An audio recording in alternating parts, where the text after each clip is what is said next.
to the THL CEO Money Boost. I'm so excited because this is our first Money Boost, our first midweek check-in, and we're going to keep this consistent weekly until someone tells us, hey, we want to come in, right? So we're going to keep this consistent. I am joined with my co-host here, Roxanne Lundy. Hi, hey everybody. Introduce yourself, Miss Roxanne. So I am Roxanne Lundy. I am a local entrepreneur in Raleigh, North Carolina, and we're excited. Don't let her humble you. She is a trucking expert. So anyone who has trucking experience or transportation in their company, she is the one you will go to for those type of items, especially here at THL. Yes. So yes, we're all local entrepreneurs. But however, Ms. Lundy has a transportation experience that we all need as entrepreneurs. So if you ever decide to add in additions to your business, such as transportation, or maybe your business is dominantly transportation, this is your go-to person. Yes, absolutely. And me, Tabitha Lewis, I am your TEDx speaker, as well as your financial wealth business strategist, the lady who helps you save the money so that you can grow your business effectively.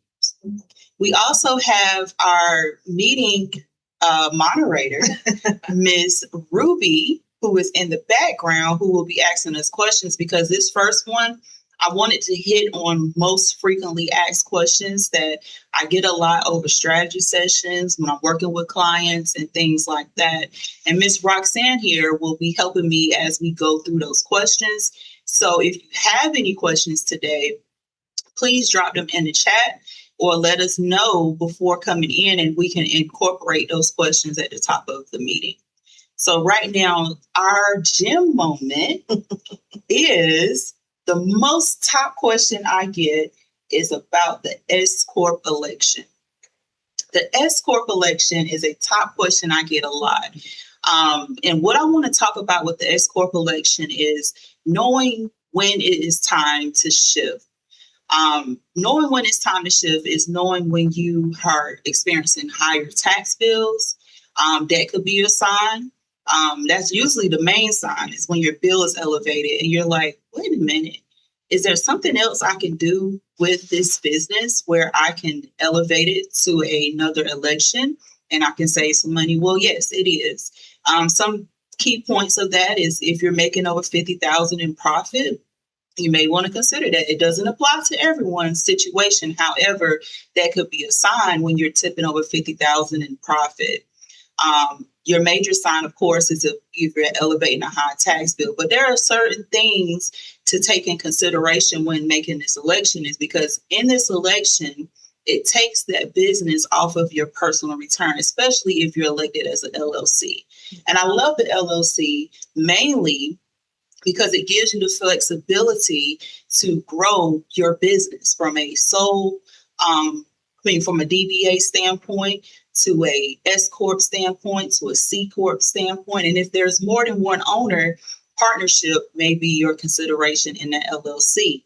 But as you're growing this business, you can consider the S election when it's time, and consulting with a professional definitely will hit those points and let you know personalized to yourself. But however, when you're experiencing a high tax bill, you may want to consider this election if it stands for your situation.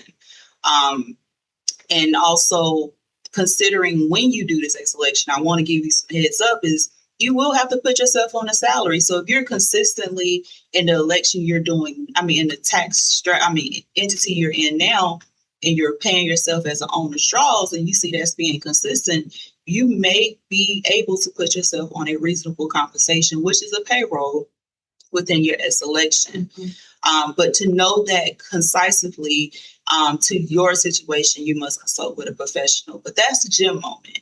Consider maybe it could be just the way you're structured, the reason why you're experiencing a high tax bill.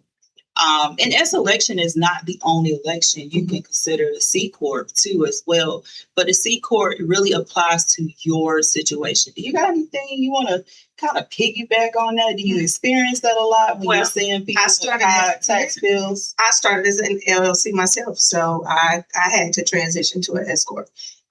And put myself on payroll.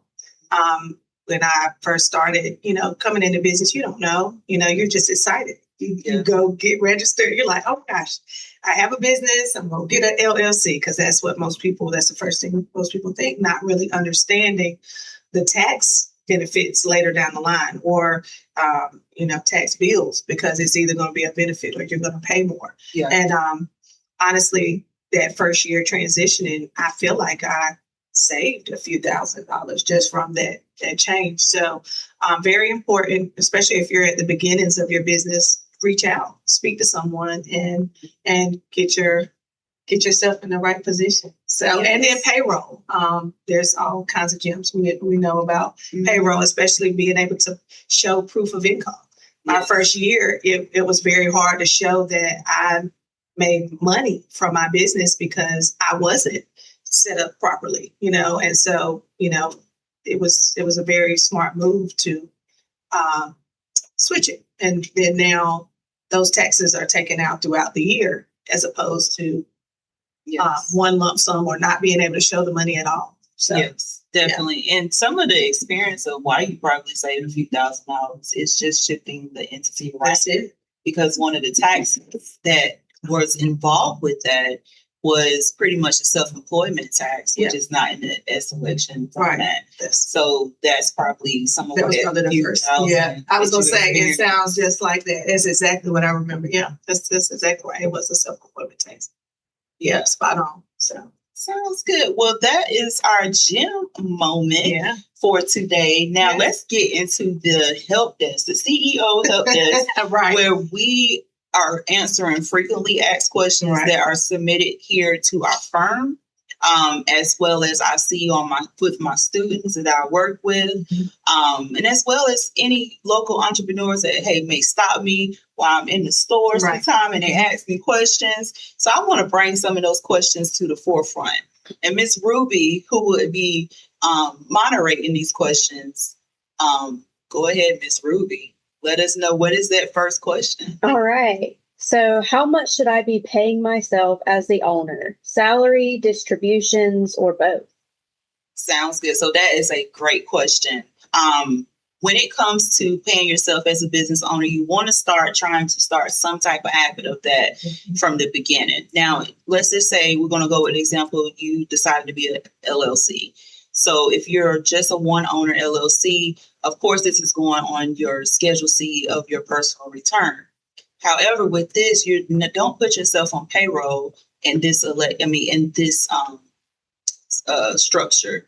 You would probably more likely do a owner's draw. And with the owner's draw, it's pretty much you take a certain percentage of the business income profits from the business consistently, weekly or monthly, however you want to do that. But that is considered a owner's draw, not payroll. So when someone asks you to show proof of your payroll, the owner's draw is not technically proof of payroll. So I want you to take that in consideration. Now, setting this up to be able to be successful in turning this into a payroll is to take a certain percentage per month.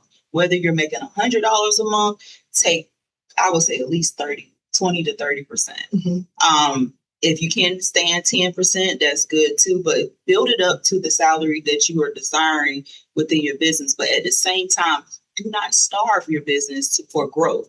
So I would say at least between 10 to 25%. Let's just say stick there on a consistent owner's draw. And then when you decide, like when your profits start growing to like $50,000 or more, then we can consider, hey, what have you consistently been drawing to consider that beginner salary? And then you grow it up to where it should be for what you're actually doing in the business if you decide to do an X selection.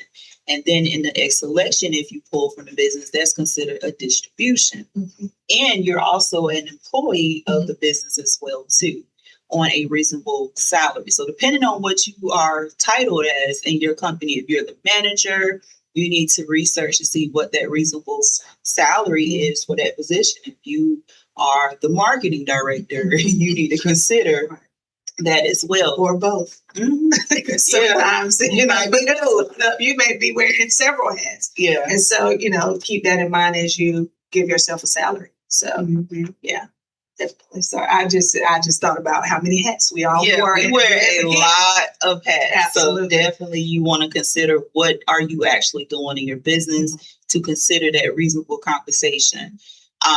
There is information on the IRS website that kind of gives you guidelines around that. We can link it in the bottom of this video so that you'll be able to read more into what that reasonable compensation is. But that reasonable compensation is not you just pulling from the business. On an S election, that's a distribution. Right. The reasonable compensation needs to go through actual payroll provider. One Wednesday, I'm going to bring a payroll specialist in to kind of explain to you the setup of full payroll in your business. So definitely, that's a great question. What's the next question? What financial reports should every CEO review each month? You should be reviewing everything. And I'm going to explain a couple of them. So one of the most common ones that everybody knows about is your profit and loss report. The profit and loss report consists of income and expenses. Do you want to go more into that? I can. So profit and loss, that's basically everything coming in and everything going out. It gives you a realistic view on whether or not you're actually profitable. Because a lot of times, I know in my industry, a lot of times you may assume, oh my gosh, I'm getting $5,000 and $10,000 checks every week, but your expenses are $5,000 and $10,000, or you may have $12,000 worth of expenses because now as an owner, you're putting money into your business also.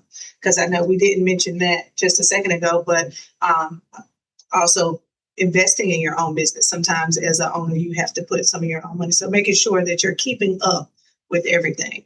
But on a profit and loss, it just basically covers everything. If you're using fuel, if you're buying supplies, your payroll, if you have drivers, or if you have employees, because I'm speaking from my industry, but if you have other employees and administrators, you just want to keep up with all of that so that you can see if your business is really growing or what your pain points are.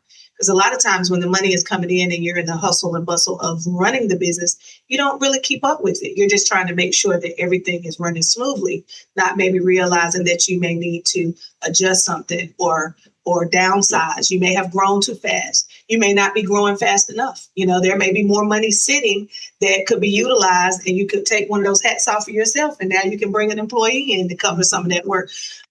So the profit and loss, definitely, as a CEO, you should look at. Even if you have someone else handling that, you need to make sure you either have a login so that you can see it yourself, or they should be sending it to you if you have a bookkeeper or somebody handling your books for you. You want to see that, each month, at least. Me personally, I look at my stuff if you can weekly. Yeah, I look at my stuff every day. Yeah, every day. So, now, every day. Right? I mean, because it's a simple click in. You click in, you run a report. It should be part of because you're the CEO. If you're not actually doing a day-to-day job, because we are advising CEOs, right? Yes. So if you're not doing a hands-on day-to-day job, you need to know where the money is going, what's happening, what you may need. You may need to seek funding, because you don't have enough to continue to run the business the way that you've envisioned, or you may need to downsize. Like I said, you looking and having a real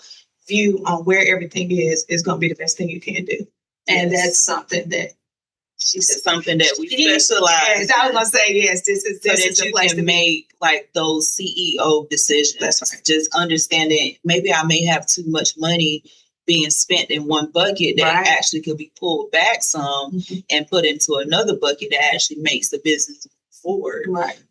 It also helps you evaluate all the income that's coming in as well too. Right. Now the next report is called a balance sheet.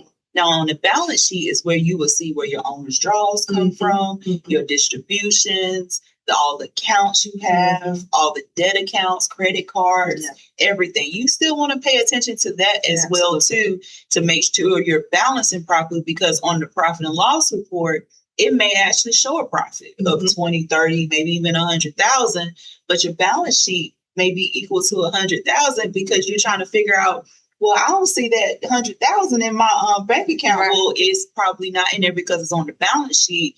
Tallying credit cards, loans, distributions you have Right. done, that's not on the profit and loss report. Right. So you want to have those two reports kind of hand in hand Mhm. to see where your money is actually going. Right. That's So though in automation, this is 2026. Right. Please automate these things. Right. We have graduated from Excel spreadsheets That part. and writing it down, because writing it down, Excel spreadsheets just does not give you that clear financial view to make informed decisions as a CEO. Right. So those are the two main reports for now Mhm. that I would really suggest that every CEO pay attention to. If you Get can't familiar with get to it weekly, at least monthly, to At see least. what the business is At actually minimum. doing.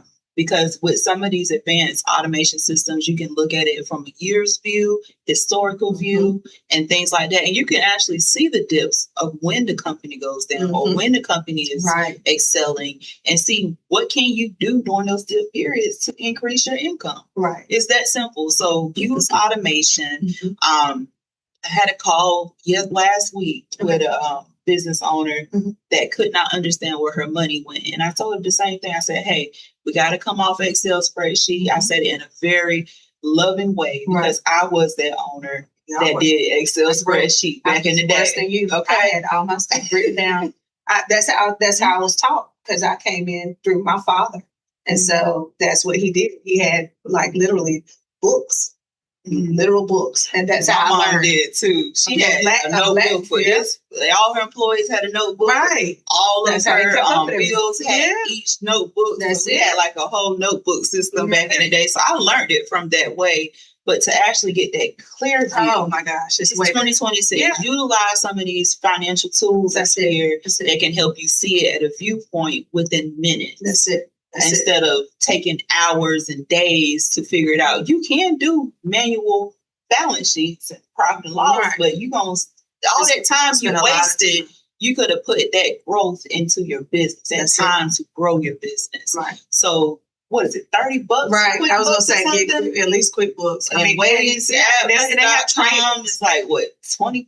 Yeah. I mean, come on, Yeah. guys, use Yeah, that. it's Use worth it, those especially things. if you're making that type of money. Yeah, And even if you're making $1, right. I suggest it for you. I do, because honestly, I think sometimes we have this false sense of, it takes money to make money. So if you've decided that you're going to be an entrepreneur or you're going to be a business owner, that's part of the expenses of managing that business. Yes. It just needs to be factored in. Some of those things just have to happen so that you can stay in business. Because if you don't do that and you wait until tax time and you show up to your tax lady's office with all of these handwritten receipts, and then come to find out you're not even keeping good track of everything. Yes. And so you thought you made this and now you realize you didn't. Yeah. Or, now you have this huge tax bill because, she could have been preparing you quarterly to say, hey, last year around this time, there was a dip.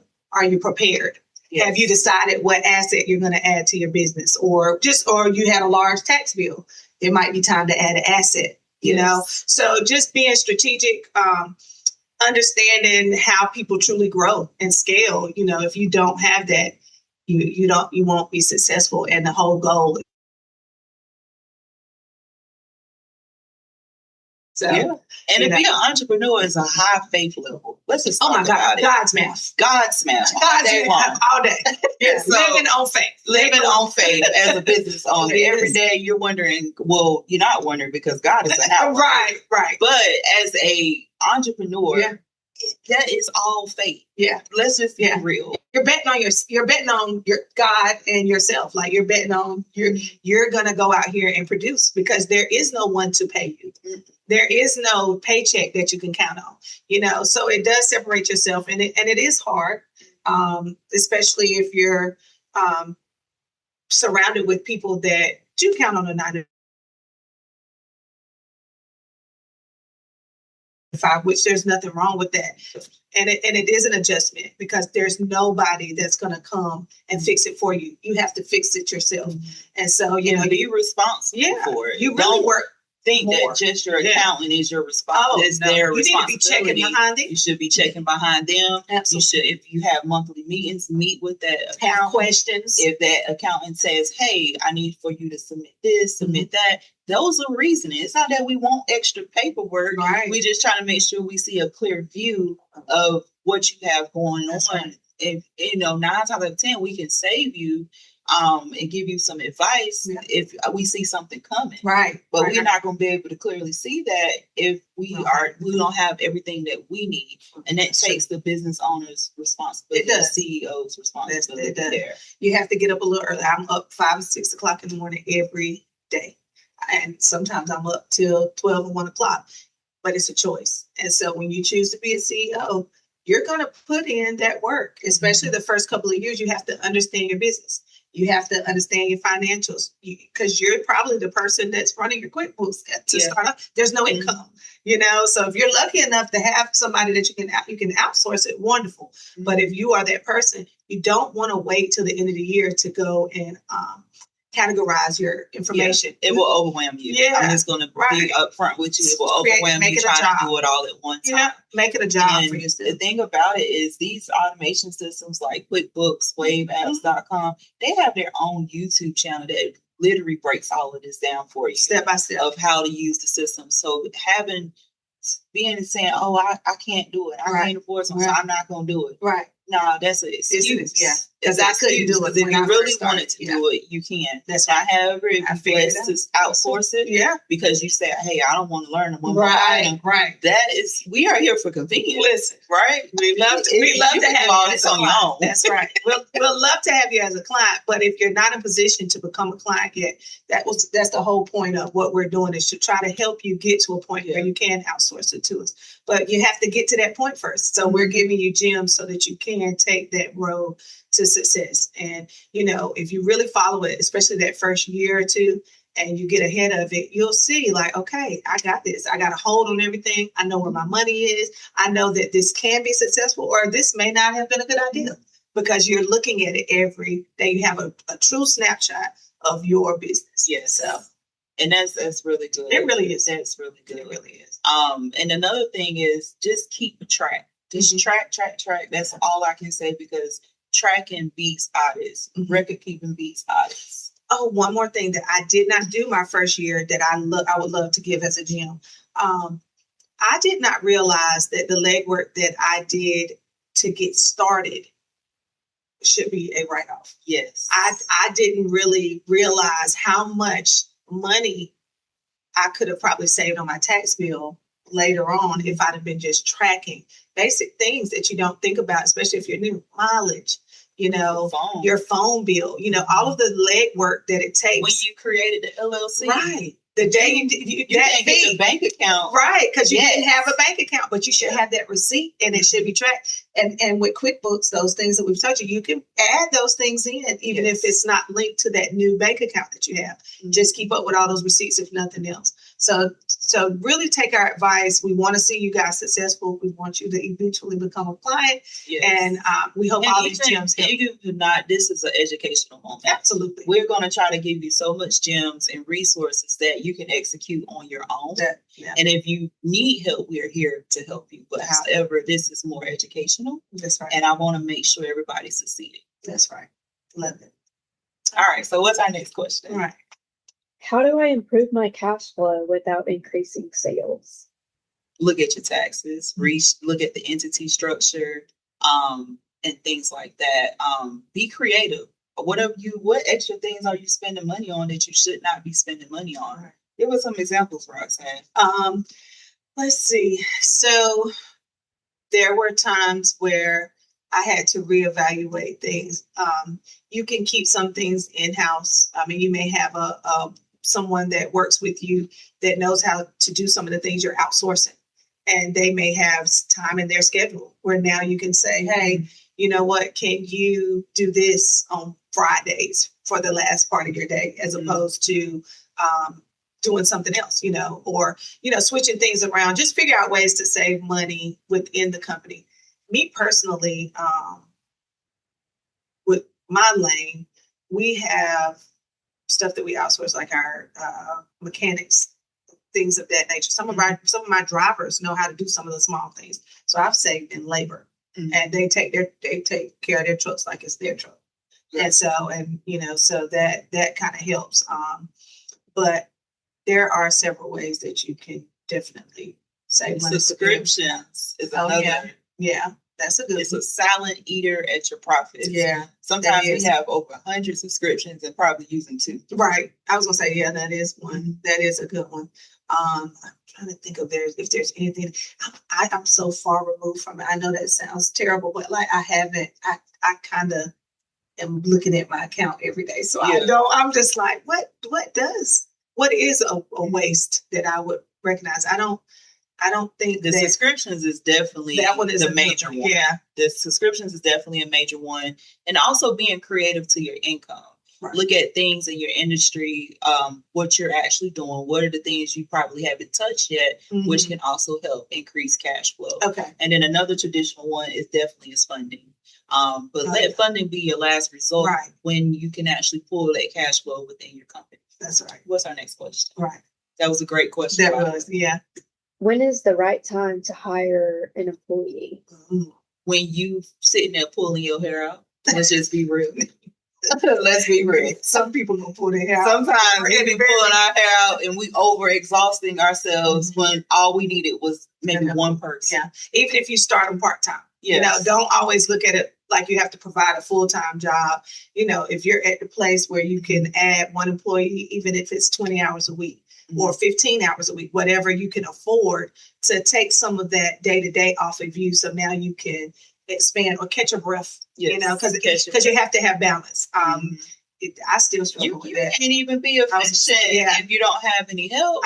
It doesn't, and my thing is, business is more of an investment. So even if you're not seeing a profit yet, but yet you have investment money, go ahead and hire that help, because if you hire the right help, your income is going to automatically increase.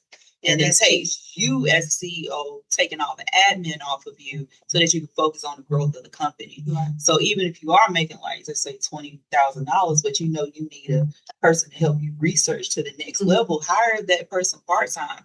You can hire a VA. It doesn't even have to be a staff member for the ad. You get a VA in another country to help you with a couple Facebook posts, social media posts, and stuff like that, and just little small things that can come off of your plate, and then it can grow into a full-time person that is dedicated to your organization. Right.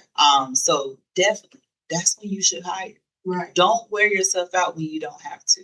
Right. However, if we bootstrap, some things we just got to sacrifice. I was gonna say, until you can find a few dollars, to point this couple places, and also consider your life. Right. You washing clothes, and you cooking, and you doing this, and you running the children here and there. Get you some Instacart.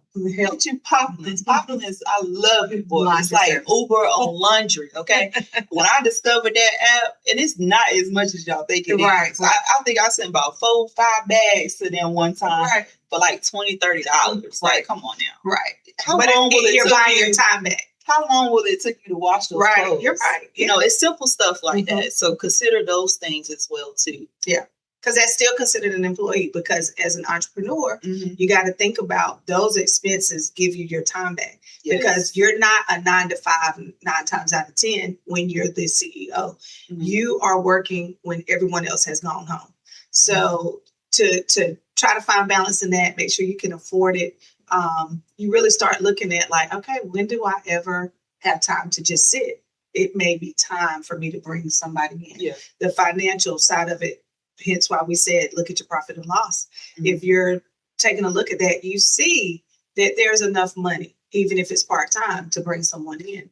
So that's definitely what I would definitely say. This is good stuff. It is. It's the truth. It's stuff we wish someone would have told us. Yes. Right. Before we were, 2:00 in the morning, still working, but we've been up since 5 and we're exhausted, but there's no one else to help. Cleaning the house. Right. Yeah. All of it. I mean, especially for our women. Right. Because because we're juggling, being great mothers and entrepreneurs, it's a lot sometimes. And so it's just making it fair, making it make sense, taking your time, really looking at your stuff. You need to have a weekly check-in with yourself, just kind of do a self-check regularly. I'm real big on that. I sit to myself. I'm going to sit and I'm going to think, and I'm just going to make sure that it still makes sense. And as long as it still makes sense, I'm going to keep doing it, but you have to do that. You have to do the hard things for yourself. You just have to, and you'll see it. It'll pay off. It's rewarding. It is. It's going to be some hard days, but it is definitely rewarding. because you have great days too. You have lots of wins also. So, yeah, she's right. That's She's true. right. I remember my beginning stages of entrepreneurship, but I feel like I've been an entrepreneur my whole life. I was going to say, Because my mom, she was like a serial entrepreneur. Right. So I heard deals close all the time as a young child. And I think it's like embedded in me to understand sales. Right. However, I want to go through at least one more question. Okay. Can you check the chat to see if there is anyone who's dropped another question in there for us? Yeah, what are the biggest tax mistakes you see business owners make? Not filing. Getting behind.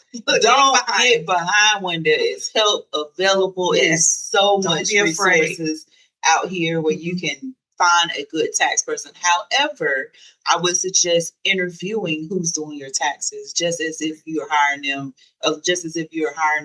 as employees. That's true. Or a person that's going to work for you, because that person is working for you, not IRS. That's right. So make sure you interview. Make sure that when you're talking with that person, that you feel educated when you leave the conversation. Because if you don't, then that may not be the right person for you, because you want to be able to ask that person questions. That's right. Or at least be able to see them in the summer or other parts of the year. That's not the first 4 months of the year. Right. If you're working with someone and after April 15th, you can't get them on the phone to January 1st, then you may need to consider somebody else to work with that does this 12 months a year. That's right. So definitely that is one of the major mistakes. Also, another major mistake I want to put out here is filing on the wrong schedule. Sometimes one of the main ones I see is when I should see a partnership of more than one owner on a actual partnership return, which is a 1065 in most cases, depending on their election. I see it being being put on the Schedule C. And what happens is over time, IRS is looking for this tax return. And then all of a sudden you start getting these penalty letters because you didn't file. So they don't see it. It's on the right schedule.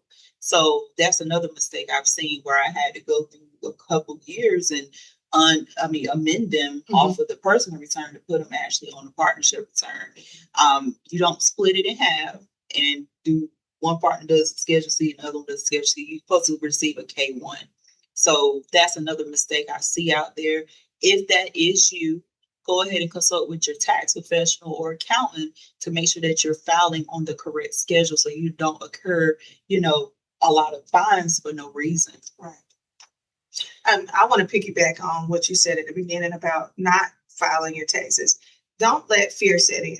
Yes. I know you'll be going from, some people's first year is wonderful. So you see all this money come in and you don't know what to do, and you're afraid that you're going to end up paying, all these taxes. But if you have been tracking properly and keeping up with all of your expenses, you may be surprised that you don't owe what you think you owe anyway. I've had that happen. Yeah, I've had that happen. Yeah. I had one person, she was like, I just didn't want to see. And they're so nervous. And the whole time she was getting a refund. I was going to say, because you got to think that first year, you're putting money out to get this thing started. So you got to get that money back. And so that's where your tax preparer and your accountant, bookkeeper, that's where everybody ties in, because if you're keeping up with everything, then they can easily see, well, okay, you made $100,000, but you put $50,000 in at the beginning. So you technically are being taxed on 50 if there aren't expenses, you know? So you really just need to trust your tax preparer, have a good relationship with them. Come and sit down, even if not with us, with somebody. You just need to, don't wait until you're 2 and 3 years in. And then you get a letter from IRS saying, hey, you see all these 1099s. Don't be afraid. Just get caught. 1099K forms coming in, but we don't see no tax returns attached to them. And then if you let them assess, they're assessing it without expenses. So that's even more money that you're going to spend out. And you think that you may owe what's on that letter, but technically you probably don't, because you tracked your expenses. And once you attach that, and if you bought equipment and things in there, sometimes it can slash that bill all the way down. That's right. But you won't know if you don't let fear take it over. Right. Yeah. You have to really, even if you've already made the mistake of waiting a couple of years and you're watching us, let's go ahead and start working on that. You need to go ahead and identify where you are and start working on it. So now you can get caught up and you can breathe again. Because what you don't want to do is find yourself losing what you had sleep or what you have worked so hard for because you're not reporting it properly. You know, just go ahead and let's head on. The key is to be 2 steps ahead. If you can, 10 steps ahead. Strategy. Yes. That's why strategy is so important. But very, very important. Yeah. So we want to end on that note. That's right. Track. And don't let fear set in. That's right. If you have any questions that you want to bring to the THL CEO Money Boost Midweek check-in, just message us, email us, however you want to get that question over. Just let us know. At the bottom of this video, we'll give you instructions on how to submit questions, and then we'll incorporate those into the midweek check-ins. If you're live with us, however, we may just ask you in the chat for additional questions if we have more time available. But it was great seeing you guys today, and we love you for showing up. You got anything to say? No, thank you. And we hope that this turns into something that's helpful. Yes. Again, we just wanted to give you guys somewhere that you could come, feel comfortable. We're just regular people that figured it out. And, you know, we've already taken the bumps and bruises for you. Yes, so, a lot. That's right. So, you know, we've already made the mistakes. Yes. So now we have the wisdom and we would love to share with people and let them know what we wish someone would have told us. So, and we're here to hold your hand if you need a little hand holding. And it depends on what question you ask. Like if you ask the right question, you might just actually get your answer answered. Because we're very resourceful. So definitely make this a good resource for you to check in and show up, because we'll show up for you. We're going to show up whether we're talking to ourselves. That's right. We're going to be here. We're going to be here until the audience grows. Yeah. You get the information or you don't, you know, but we would love to share it. We wish somebody would have shared it with us. So that's what made us say that we would start doing this, because there are so many people that need it. Yes, definitely. All right. I'm glad we did it.